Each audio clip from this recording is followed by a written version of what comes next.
balita sa sports. Sa NBA, Thunder usa ka daog na lang aron makasud sa NBA Finals. Ang NBA updates dalit kaninyo sa Windsor. Alang sa libreng bets, windsor.ph. Sige, Throwback Jairo by King sa report.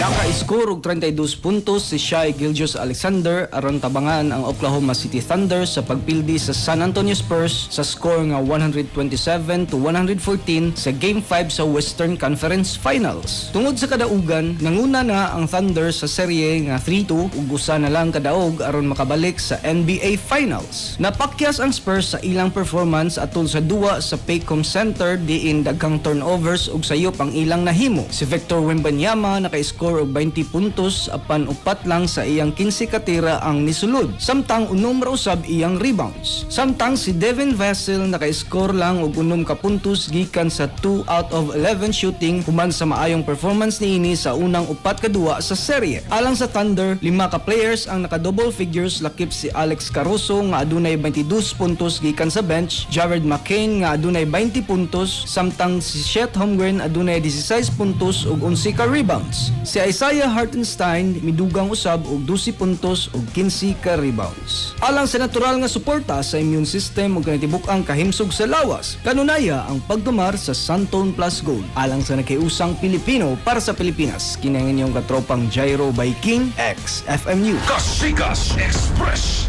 Balita. Santon Plus Gold, mapalit sa mga butika sa inyong lugar.